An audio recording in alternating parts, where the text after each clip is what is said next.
Welcome, everybody. My name is Mikey Muhanna. We are excited to launch a brand new series kicking off with this event with my co-host and future full host, Charles Al Hayek from Heritage and Roots, who I suspect most of you know quite well. Charles is a Lebanese historian, heritage expert, teacher, and consultant. He is working on bringing Arab cultural heritage and history to social media on Heritage and Roots in engaging and enticing means. Charles, welcome back to afikra. We're so happy to have you.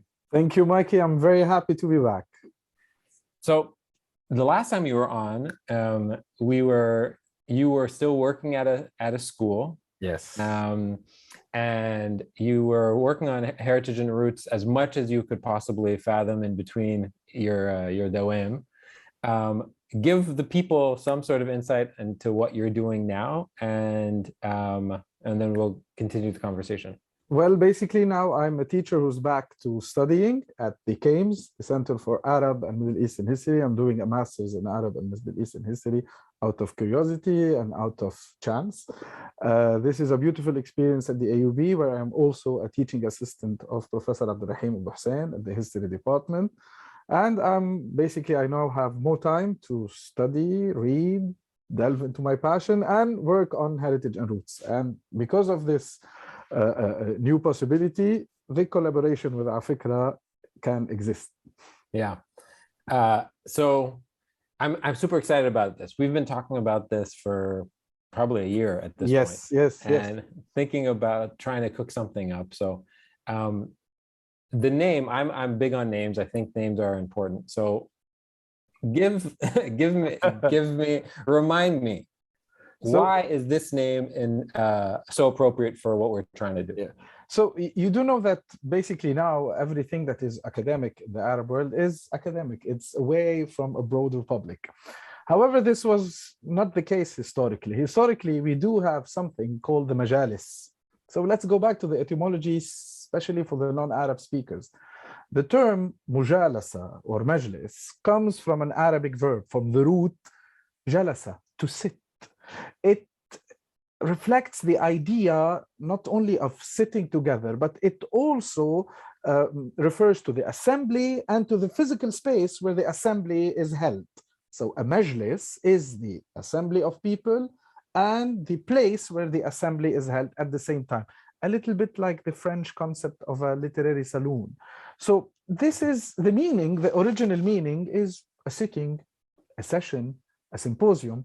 And this is these are the notes I was putting down on paper. I'm a historian, so I like everything that is vintage and old. Yeah. And I was sharing that with you just to keep an eye. So why did we choose this name? Why Mujalasa? So now we have a clear idea about the root, now the why. So a Mujalasa or a majlis is a social gathering. It's historically, the majalis were venues where scholars used to meet and debate either ideas or new discoveries or religion or philosophy or even music, even etiquette. They were our version, our Middle Eastern version of the literary saloons of the Enlightenment period. They were also venues to exchange ideas between scholars and build, and this is very important, intellectual authority. To take part into a majlis was, for the scholars of the Middle East, a way of existing. This was the, let's say, if we want to compare, these were the social media. This is where they shared their work. It was also, the majalis facilitated the transmission of knowledge. They were also hubs of patronage, because scholars, like in any historical period, depend on sometimes on philanthropy, on patronage, and they kind of, to put it in a very simple way, they were the social side of scholarship. This is how scholarship was disseminated. Also, there was a typical etiquette that was developed for the majalis, called adab al-mujalasa, adab, the rules, the etiquette, to formulate a certain polite language, bridging the educational and the regional divides between scholars coming either from the Middle East, Egypt, North Africa, Central Asia, the Ottoman lands, the Mughal lands. So this is an entire region that used to debate and talk. There was a certain shared high culture. But why didn't we choose Majlis and we chose Mujalasa? Yeah. Majlis in the classical period denotes a certain exclusive assembly of scholars, of big thinkers, theologians. Yeah. It's slightly elitist. However, a Mujalasa, it's also a majlis, it's also a symposium, it's also a gathering with intellectuals, with scholars, has a more egalitarian interaction to it. So this is why our goal is to bring these big scholars that worked on the Middle East and host them in a majlis, in a mujalasa, to give the broader public a chance to get to know their work and build their curiosity on discovering more on their work. Yeah. So it's sort of like the analogy of the court, the high court versus the cafe. Exactly. It's a very good analogy between the majlis would be the high court, the courtly literature, the courtly debates, and the mujalasa would be the cafes. And you do know that in the Middle East, the cafes played a key cultural role. Let's think of Beirut in the 19th century or Cairo in the 19th century, and the roles of the qahawi, of the maqha, the coffee shops, the coffee places in the cultural life of the Arabic Nahda.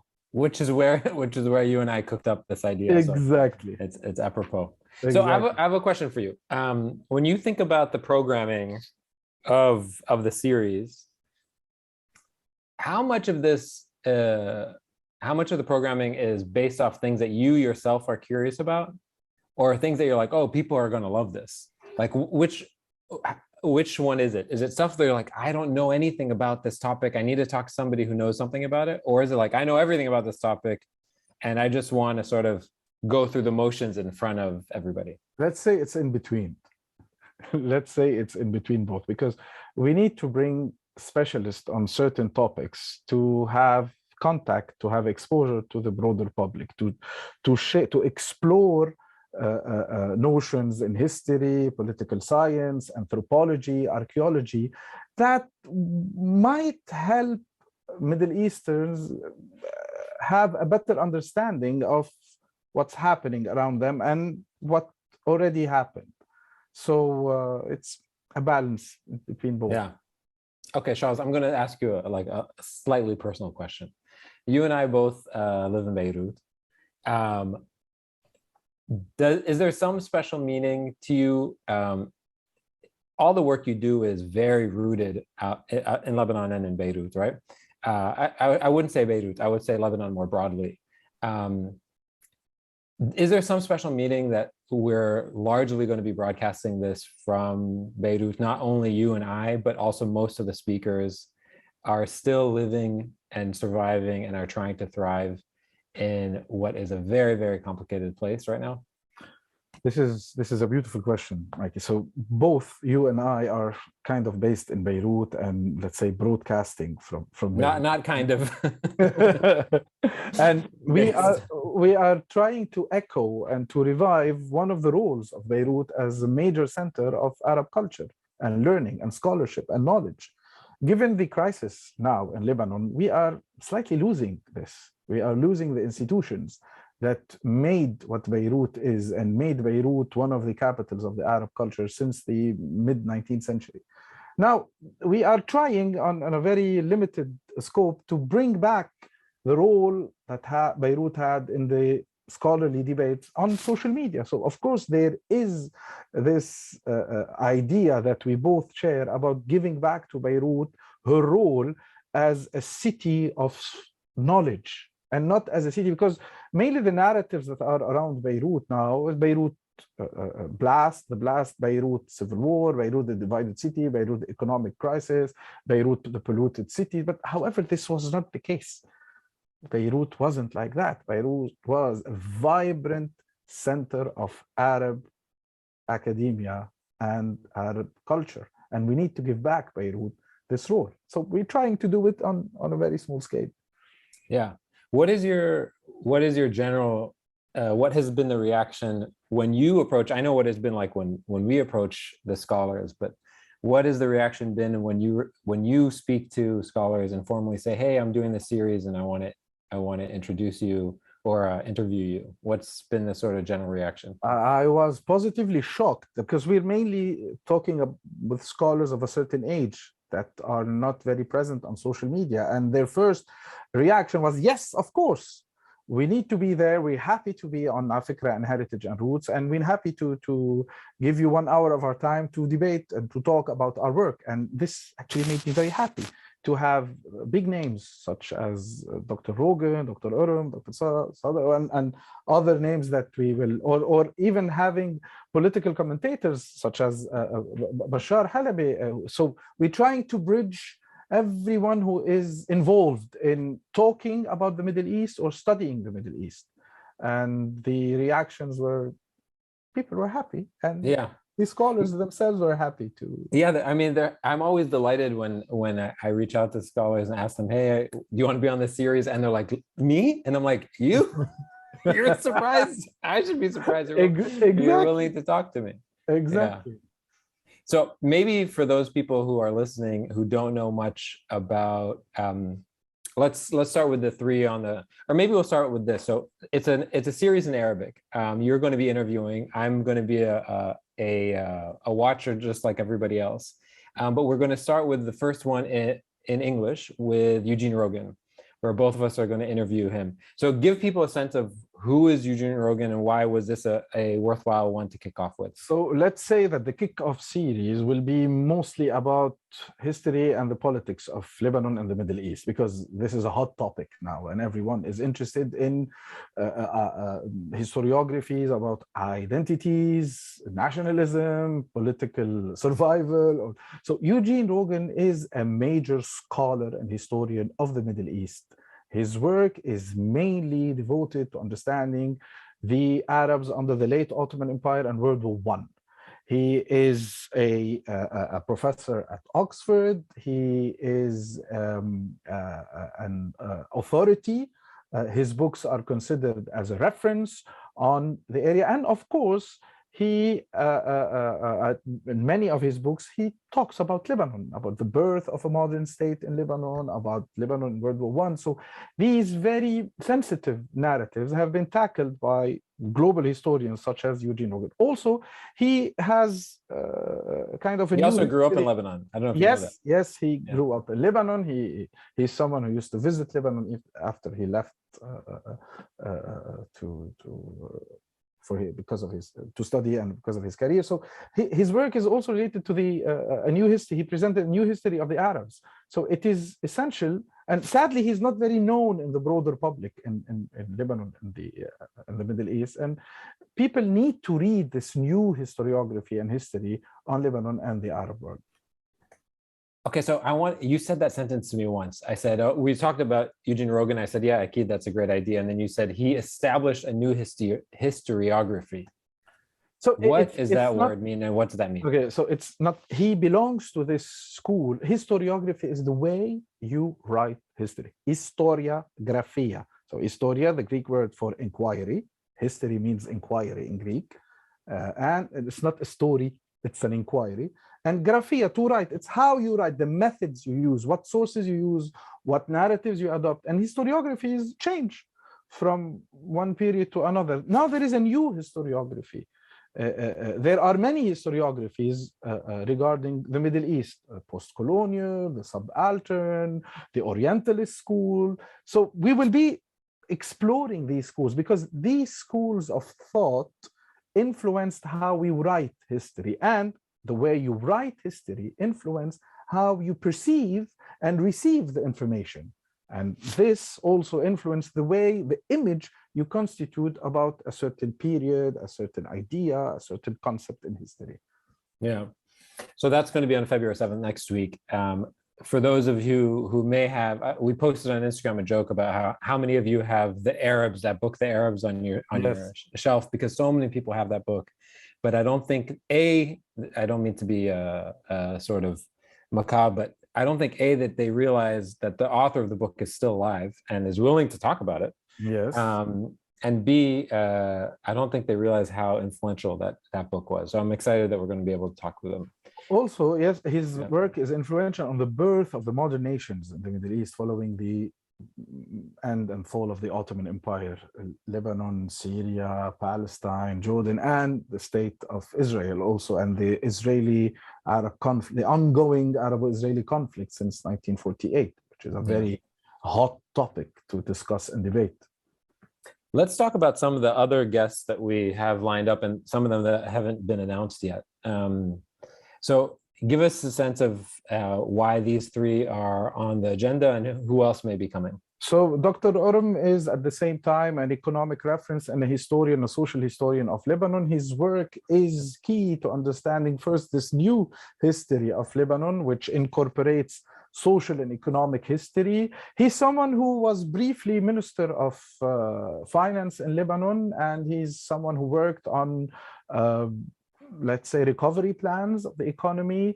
He embodies this class of Lebanese intellectuals, global intellectuals who were trying to work for a better Lebanon. And his contribution to Lebanese economic and history is key to have a better understanding. Dr. Sader Ayyubi, doctor, is an authority on the Phoenician civilization. Everyone talks about Phoenicians in Lebanon, and few people actually read what experts such as Dr. Sader have to say on the Phoenicians. And also because there is this narrative about Phoenician identity and Phoenicianism, it's key to go back to archaeology and to understand, especially we'll be talking about her latest book, The History and Archaeology of Phoenicia, which is an amazing book. And I strongly advise anyone who is interested in discovering proper scholarly solid historical and archaeological work about the Phoenician to read. Bashar al-Harbi is a political analyst and a political commentator who was very active, who is very active, and especially in the last 2 years, on Lebanese and Middle Eastern issue. He represents this new way of dealing with analyzing the politics of the Middle East, and he represents this engaged Lebanese youth striving for political change and for social change only in Lebanon and the Middle East. So it would be very interesting to understand through the lens of Bashar and the political commentator what's happening and why their work is very important in shaping the public opinion. Yeah. Okay, I want to shift gears a little bit. Talking about, so since I became first familiar with your work, Charles, was about, I guess, during the pandemic. So it's been about 2 years. I'm curious, have you noticed any sort of uptick in people's interests or understanding or appreciation for both roots and heritage since you got started with this work in a really, really public and engaging way? Well, I think there is more and more interest in topics related to heritage. And first, how do you know it? Well, I have no metrics, but the only metrics that I have is that the numbers of followers is increasing, and the number and the intensity of interaction through messages or comments is sometimes rather positive, and people are amazed when you share like this maps of Ottoman maps of Lebanon. And because usually people accuse me of being an Ottoman, someone who absolutely only love the Ottomans. I love every single civilization in history, but this is a period that is not properly covered, and we cannot understand the birth of modern Lebanon without going back to the Ottoman past, whether we like it or not. In history, it's not, there is a little space for feelings. It's all about, people are very interested. Look at this map of Beirut. This is one of the first maps that mentions Ras Beirut. And we do know the importance of Ras Beirut in the history of Beirut and Lebanon and the Arab world. It's a rather cute map, let's say, with the colors, with the mountains. These must be the mountains around Alay and Bremena.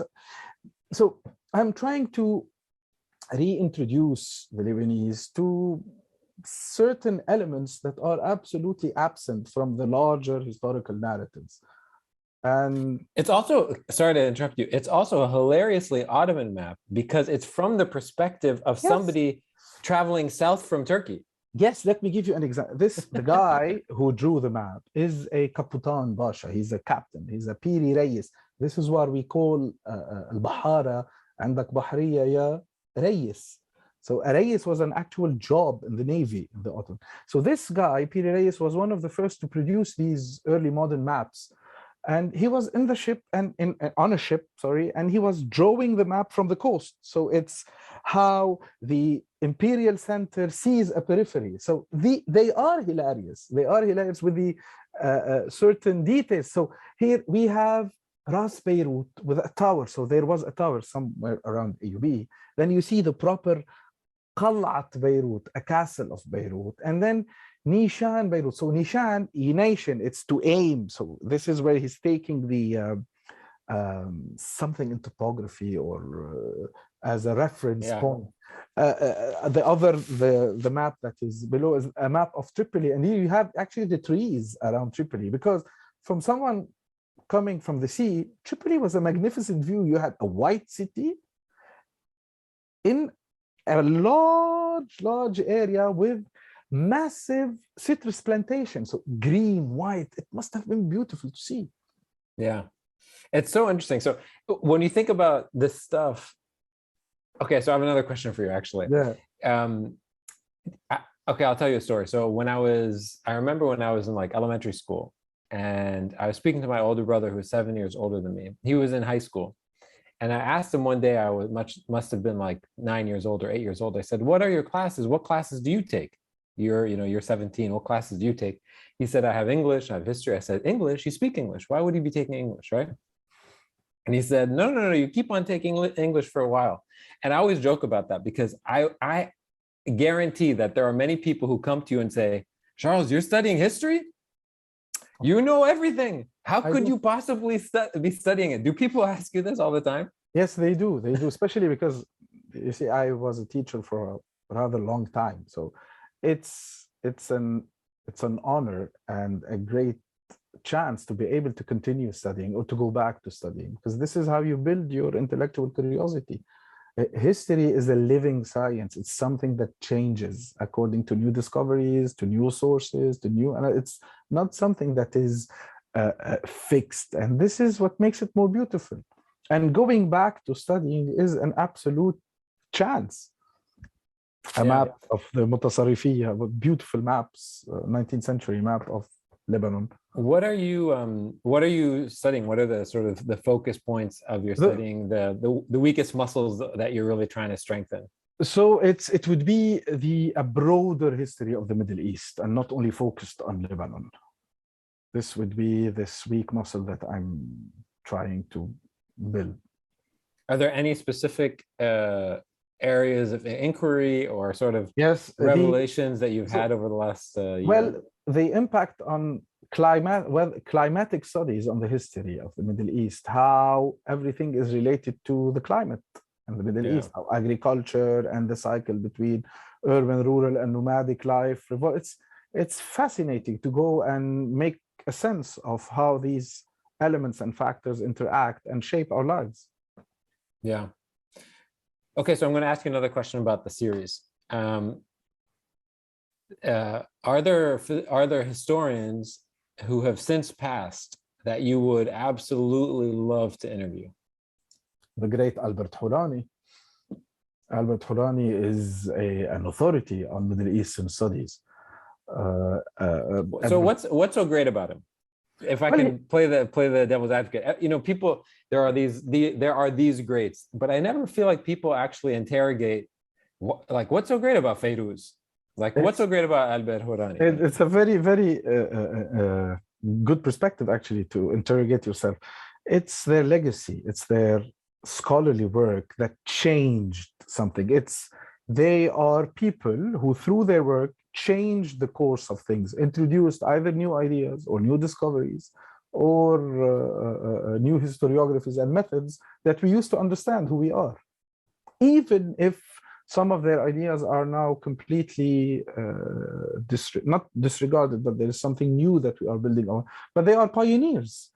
Like Albert Yeah. Farani is one of the local pioneers of Middle Eastern studies, because Middle Eastern studies kind of started as an Orientalist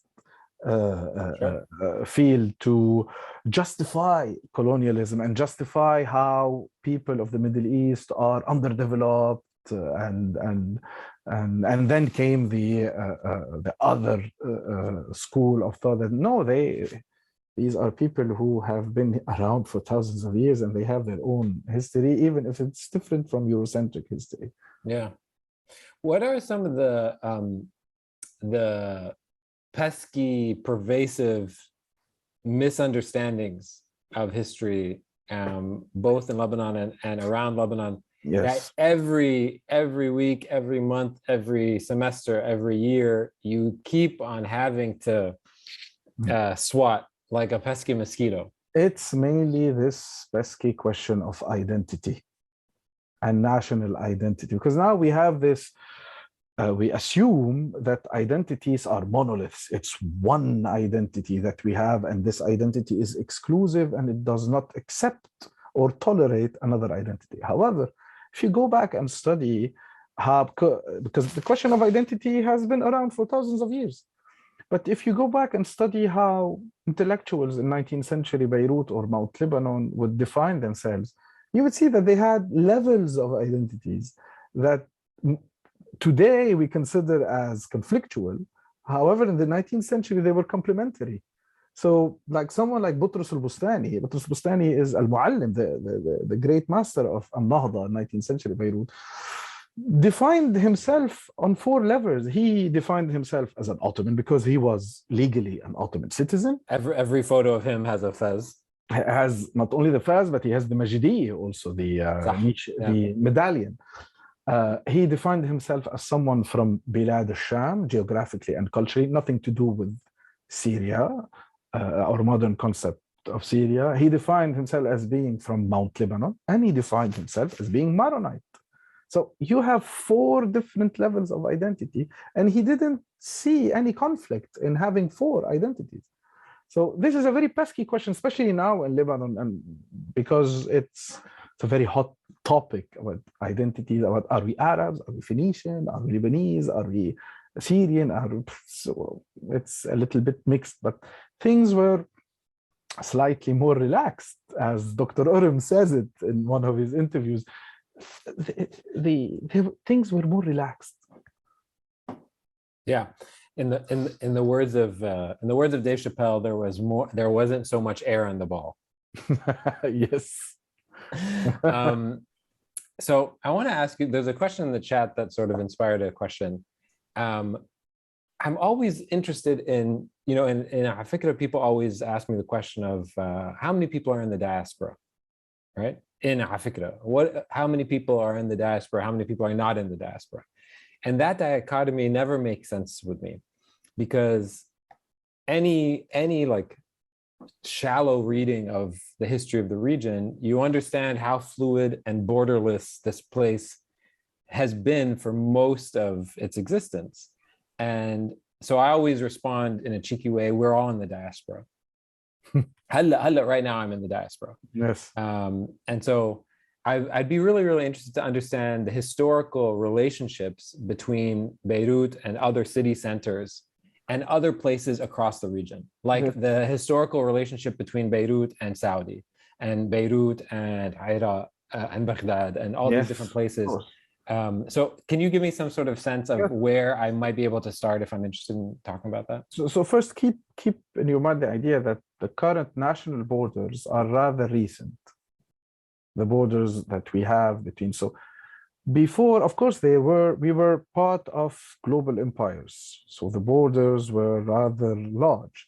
And to understand the different relation in this region, you have to take these areas as urban centers that are around rural areas and that are surrounded by areas where you have nomadic people. And the interaction between them was key to understanding the cultural and economic flow. So let's say that someone who wanted to go on the annual pilgrimage to Mecca in 17th century Beirut or in 15th century Mamluk Beirut. So his natural road would be he would cross over Mount Lebanon, He would go to Damascus, where you would have one of the major centers to go to the Hajj, and he would go down through modern Jordan to Medina al-Munawwara in Saudi Arabia and arrive at Mecca. So without having to pass any borders. صح. So this was normal. Or it was the Hejaz later on, in the early 20th century, there was the Hejaz railway. So you would take a train from Beirut to Damascus, and then a train from Damascus to Medina. بس يعني خط الحجاز. خط الحجاز, of course. So this area, so what I'm going to say might sound a bit shocking, was better integrated economically than now. So because you had these open, you didn't have the borders, so people were going around, and even you would have family ties. People from Beirut would have relatives in Damascus or even Baghdad, Mosul, Halab, Idis. So like Dr. Rogan said, Professor Rogan says, the imposition of the borders was rather violent in the Middle East, and it reshaped cities that enjoyed natural economic and cultural ties for thousands and thousands of years. Yeah, it's really, really interesting to understand the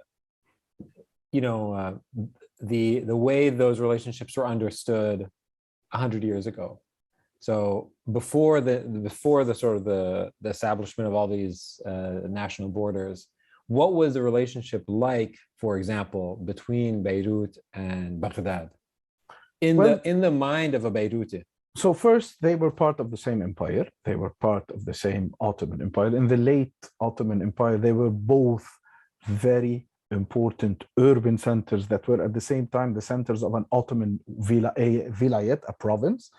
And they had economic ties. They used to exchange goods from Baghdad would be flowing into Beirut, and goods from Beirut would be flowing to Baghdad through Damascus, Halab, and Mosul. Even people from Baghdad would come to trade in Beirut. So these were like cities in one big state that were enjoying normal economic, cultural, and social. Even like there is a type of mawal in music that we call mawal Baghdadi that became very popular in Beirut.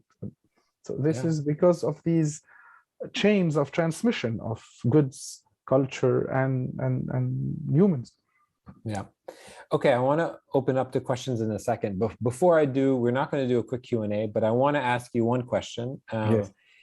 What are some book recommendations that you think people should look up, that either off the top of your head or stuff that you're reading right now that you think would be useful for people to read in accompanying their listening to this series? The Arabs by Professor Rogan, also the Arabs in World War I. So every book by Professor Rogan related to the Middle East, History and Archaeology of Phoenicia by Dr. Sadr, all the books of Dr. Urum, The View from Istanbul by Dr. Abdurrahim Abu Hussein, A History of Modern Lebanon by Dr. Fawaz Trabilsi, an excellent book on Jordan by Dr. Tariq Tell. I forgot the actual name, but it has Guns, Grain, and Gold, Guns, and Grain. I'm not sure if it's the proper, but this is the title of the book. Culture of Sectarianism by Dr. Maqdisi. Ottoman Twilight in the Arab World by Dr. Salim Deringel. This is what comes to my mind. Cool. Now. Are you reading anything now, right, these days that you didn't read before you're sort of jumping into? I'm mainly now reading late Mamluk and early Ottoman historians from Damascus, biographies. So I'm delving into that. Okay, amazing. So our first question comes from Usman. So Usman, take it away. Thank you, Mikey. Thank you, Charles, as well, for being with us today. So I have sort of two interconnected questions, because you've mentioned that you're interested in talking to older scholars, but I'm wondering whether there's also room for younger scholars, up-and-coming people coming up. And you did sort of touch upon it a little bit when you talk about region. But I'm wondering if you could expand a bit further, like which regions are you interested in exploring and how far back in history are you prepared to go? I partially ask because I know people sort of doing this stuff and so promote them. Thank you, Osman. This is actually a very pertinent remark. Of course, the first, let's say that Mujalasa would be divided into series. So the first season, let's say, will be focusing on the scholars of a certain age. And then, of course, we will open our platform to young historians who are working on anything related to the Arab world, either in the Maghreb, in Egypt, in the Khalij, or in Bilad al-Sham. I'm using the old geographical denomination, or in Iraq. So we're open to any suggestions, and if you have some names to propose, please do. Yeah, Osman, send them over or put them in the chat. So thanks so much for that. We have a question from Paul Marie. I'm asking you to unmute if you can do that. Hey. Hi. Yes. Hi. Thank you. No, my question was actually how our geographies and somehow affect on our way of reading history. Well, you know that there was this idea, geographical determinism, that geographies shaped cultures and politics. Of course, there is an influence, but they do not determine, because humans have the ability to change their context geographically. So let's say that we will be talking more about how climate affects our social and political rather than geography. And this would be one of the let's say, themes that we'll explore with Dr. Tariq Tell, because he works on the climatic history of the Middle East. Perfect. Okay, we have another question from Omar. Hello. So I'd like to hear Charles' opinion about the common saying, history is written by the victors. So don't you think this abuses or serves the history as a science, serves it as a pseudoscience, and it doesn't actually do justice to the role of historians in extracting the in analyzing the sources and extracting the facts? Yes, history is a science. It's not a pseudoscience. History sometimes was written by the victors, of course. This was the official history in the aftermath of a war. But neither Mikey or I are victors of any war, or Professor Rogan. Despite me I'm trying so hard to win the war. But trying to conquer. So this used to be the case sometimes, but it is not the case in modern historiography.